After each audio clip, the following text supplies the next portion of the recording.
আসসালামু আলাইকুম দর্শক। বিএনপি চেয়ারপারসন বেগম খালেদা জিয়ার মৃত্যুর মধ্যে দিয়ে এবং বিএনপির ভারপ্রাপ্ত চেয়ারম্যান তারেক রহমান দেশে ফেরার মধ্যে দিয়ে চারদিকে বিএনপির একটা কেমন যেন জয় জয়াকার। ধরুন, নির্বাচনের ধারা একতরফামূলক।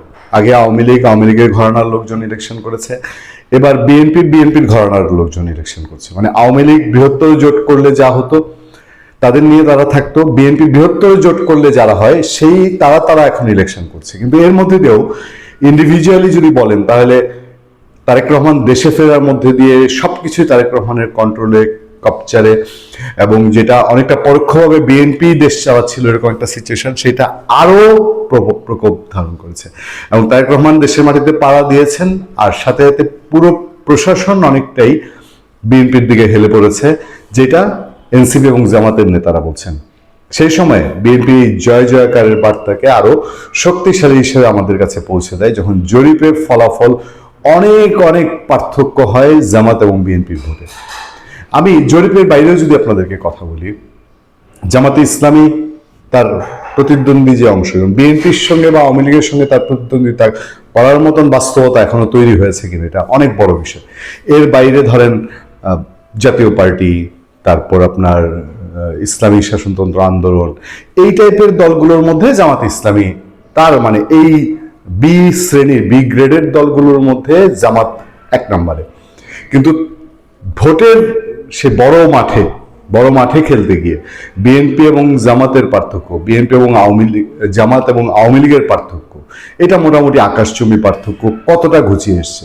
হ্যাঁ, বিএনপির বহু বদনামির ভাগী হয়েছে, বিএনপি বহুভাবে মানুষের ত্যক্ত বিরক্তের কারণ হয়েছে, বহুভাবেই তার যে 5 আগস্ট পরবর্তী যে স্রোত, সেই স্রোত বাধাগ্রস্ত হয়ে জনসমর্থনের দিক থেকেও হোঁচট খেয়েছে। কিন্তু তারপরেও কি জামাত বিএনপিকে ধরে ফেলেছে? আমাদের সামনে একটা জরিপ, সেই জরিপের ফলাফল বলছে বিএনপিকে ভোট দিতে চায় 70% মানুষ, জামাতকে 19%। মানে পার্থক্যটা এখানে প্রায় 50%। এবং বাস্তবতার নিরিখে এটা মিলে যায় কিনা। আসন্ন ত্রয়োদশ জাতীয় সংসদ নির্বাচনে দেশের 70% মানুষ বিএনপিকে ভোট দিতে চায় বলে এক জরিপ প্রতিবেদন উঠে এসেছে। এই জায়গাটা একটু দ্বিমত করি আমি। দেশের 70% মানুষ বলতে মানে যারা ভোট দিতে চায়, এই যে বিএনপি জোটের যে মানুষ, তাদের মধ্যে 70%। মানে এবার যারা ভোট দিবেন, মানে এতদিন যারা ভোট দিতে বঞ্চিত ছিলেন তারা এবার ভোট দিবেন, আর এতদিন যারা ভোট দিয়েছেন এত বছর, তারা এখন ভোটের বাইরে থাকবেন। ব্যাপারটা অনেকটা এরকম না?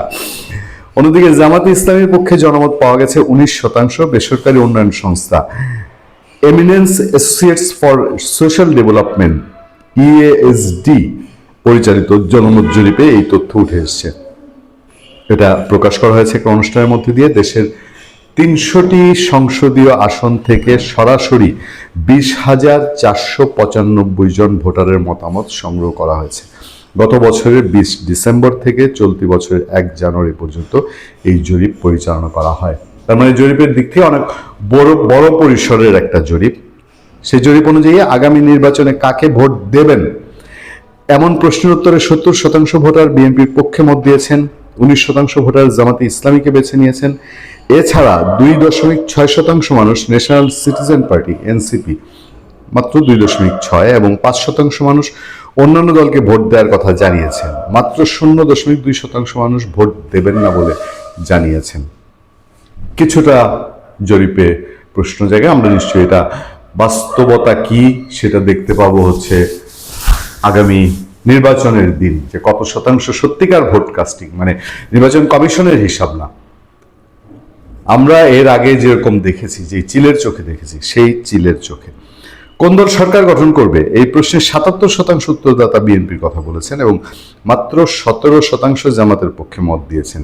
নির্বাচনে কে জিতবে এমন প্রশ্ন উত্তরে 74% মানুষ বিএনপির জয়ের কথা বলেছেন। 18% ভোটার মনে করেন জামাত ইসলামী জিতবে এবং 1.7% মানুষ এনসিপি জয়ের সম্ভাবনা দেখছেন। 1%-এর কিছু বেশি মানুষ জাতীয় পার্টিও জিতবে বলে মনে করেন। অংশগ্রহণকারীদের গত নির্বাচনে কাকে ভোট দিতে চেয়েছেন জানতে চাওয়া হলে 35% জানান তারা বিএনপিকে ভোট দিতে চেয়েছিলেন। অন্যদিকে 27% আওয়ামী লীগ এবং 5%-এর বেশি মানুষ জামাত ইসলামীকে ভোট দেওয়ার ইচ্ছার কথা জানিয়েছিলেন।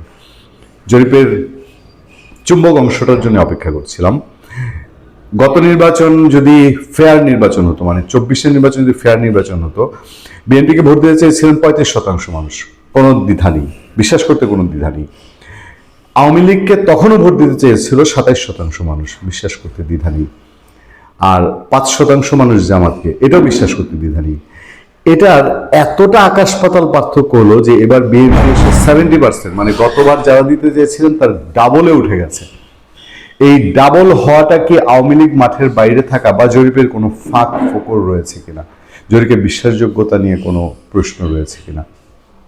দেশের বাইরে ভোটাররা ভোট দিচ্ছেন, তাদের কাছে পোস্টাল ভোটার ব্যালট পেপার পৌঁছে গেছে অনেক জায়গায়, এবং সেই ভোটগুলো একটা বড় বড় সংখ্যক ভোট, সেই ভোট যোগ হলে পরে এবং একতরফা নির্বাচনে মানুষের প্রতিফলন, মানুষের ইচ্ছার প্রতিফলন কতটা পাওয়া যায় সেই বিষয়গুলো নিশ্চয়ই জরিপের ইন্টারনালি আছে কিনা জানি না, যেহেতু পূর্ণাঙ্গ প্রকাশ করা হয়নি, কিন্তু কোথাও না কোথাও থাকতে পারে। ফলে এই কথা চোখ বন্ধ করে কি গ্যারান্টি দেওয়া যায় যে সারা দেশের 18 কোটি মানুষের রিপ্রেজেন্টেটিভ হিসাবে 70% মানুষ বিএনপিকে ভোট দিতে চায়? ভালো থাকবেন, সুস্থ থাকবেন। আতিক রক্ষণ, পূর্ণিয়া।